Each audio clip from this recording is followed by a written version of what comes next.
Good afternoon, guys. Today I am going to be talking to you about a new technology that I think could be a really beneficial addition to our business marketing plan, and that is geofencing. This is a relatively new technology, and I really think it can facilitate a competitive advantage for our business as it helps to reach customers immediately. So, geofencing is all about marketing, and 30% of the world is using location based marketing services right now. And geofencing itself is projected to attain a market value of about 2 billion by the end of 2022. So I think it's pretty obvious that this is a rapidly growing technology and could really be something that could be beneficial for us in our marketing mix. So how does it work? It's all about virtual perimeters, and these virtual perimeters are set up around a particular location, and they can target individuals that enter that location. And they can be contoured to pretty much any shape. We don't have to stick to a circle or square. We can really maneuver the boundaries of these virtual fences to kind of meet our needs and get the target exactly where we want it to be. So it works via location enabled mobile devices, and it utilizes GPS and radio frequency identification. And so, as soon as a customer enters a specific geographic area that we've designated with the virtual perimeter, um, the geofencing technology can trigger an action, and that could be offering, a coupon for a nearby store, pushing out an advertisement through text messages, and it can even allow for tracking employee activity. Some businesses are even using it for recruiting, and that's something that we could consider as well. We could purchase a list of potential hires with their location information and set up parameters around where they live and where they work, and we can push them ads that invite them to apply to work for us. And so the technology is really heavily integrated into mobile apps. And this provides an advantage for us because it's the customer or our employee or the potential hire that we're looking at, or any other target really, that's helping to provide the investment in the technology. And that's through their ownership of a location enabled device. And as a company, we're able to make money without charging fees by advertising through location services embedded in an app. And this occurs when our downloaders agree to allow access to their location on the app. So again, it uses either an RFID tag or mobile device location services to work. So the benefits. This technology can increase sales and loyalty, and that's through customer relationship management. So when customers are nearby that haven't maybe stopped in a while, we could push them out a win back campaign, or a text message telling them that we miss them, and this can really show a customer that we value their business and their relationship and their loyalty, and that can bring them back to us. We could also use it for business security, and that could be used to alert when people enter or leave an area, or even disable a device with classified information stored on it when they're entering a geofenced area. And we can also use it to determine when our customers are visiting competitors, and we can do that by setting up a geofence around them and pushing us a notification encouraging them to use us for their business instead of the competitors. And lastly, the longevity of geofencing is definitely a benefit. The life cycle is really dependent on the continued success of mobile devices and the utilization of location services. And obviously, phones, tablets, any location enabled mobile device is really not in any decline phase anytime soon. The use of smartphones worldwide is increasing from about 1.57 billion, and that was back in 2014, to approximately 2.87 billion is the projection for 2020. So with the seamless integration of geofencing into these free apps on mobile devices, there's really just no decline phase immediately, in the future.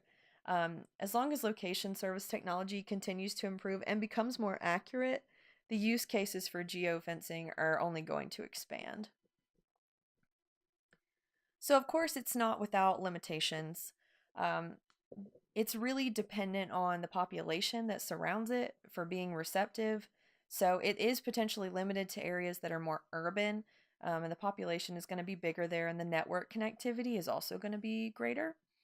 It's also limited to the technology savvy, unfortunately, and so that could potentially exclude the older generation of the population. But honestly, I mean, as technology continues to evolve, and as the younger generation goes older, there's gonna be a point where even our older generation is gonna be very tech savvy. So I think within the next decade, realistically, it's really not going to be a problem because tech savviness is going to transcend different generations. And of course, we have to ensure that any kind of advertisements we're pushing out are appropriate, and that's, age and then just relevance. I mean, we don't want to be pushing out ads to younger people that are advertising maybe alcohol or something that's just not um, age appropriate and just not relevant to them. But I think as long as we are responsible with that, it won't be a problem and we can really utilize this technology to its fullest potential. So, of course, there's going to be privacy concerns. Some compare geofencing to kind of a big brother sort of thing, and they can find it a little bit creepy. And others just say it's an invasion of privacy. But that being said, there's also a really big positive response to it as well. Many are very flattered by it because they feel like it's an advertisement that's directed to them. And if they're not interested in it or they don't like it, they can just opt out of it.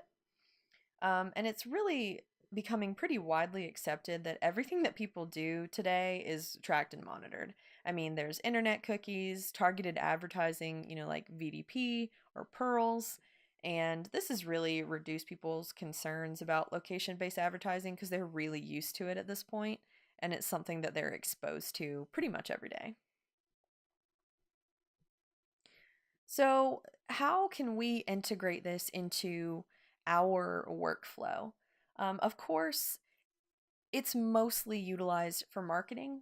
So, one way that we could integrate it personally is in campaign testing.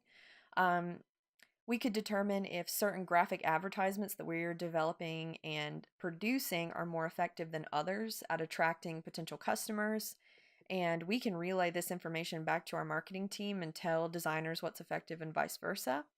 And it also is, going to save us money because if we are printing physical advertisements and we know which ones are going to be more effective, it's going to keep us from utilizing resources to print out advertisements that aren't going to be as effective. It can also be used to determine if um, what customer demographics are in each location, and we can focus our marketing techniques through that. It can also relay information about the conversion of customers from competitors. So if we were to geofence one of our competitors, we can track who is visiting those competitors and um, whether they visit them at a later date after we push out marketing techniques or marketing um, pieces, marketing material to them, and track if they came back and visited us instead of going back to their competitor. We can also use it as a reminder system. This might be a way that might be considered a little bit unusual, but I think that it could definitely be beneficial. Um, think about Apple's reminder apps. They can be set to send a reminder notification when the user enters a certain geographic location. We could set up a geofence for our employees, and so it could be utilized kind of in the print production workflow. So it could send out the reminder to our employees when they enter the building that a particular customer is coming for a press check, and that way we make sure that all of their files are ready. And then lastly, it could be integrated as a mechanism for fulfillment and ensuring efficient deliveries. By using a geofence, we could see which of our delivery drivers were in a certain area and contact them for additional pickups or deliveries that may arise while they're out. This would save time from them having to call, or from us having to call each driver, or for them having to call us and individually finding out each location that they're in and if they're in a close proximity to come back and pick up another job that's ready to be delivered. So, just to wrap it all up, geofencing can can provide a competitive advantage for us. It can be really easily assimilated into our workflow, and we can do that through integration into everybody's location enabled mobile devices. And if we utilize it responsibly and ethically in our marketing tactics, even beyond how we're using it in our workflow, it can be really well received by the majority of our potential customers. And of course, as with any technology, there's advantages and limitations to its implementation, and it should be carefully considered. But I really think it would be a positive addition to our business and something that's really worthy of our capital investment. Thank you.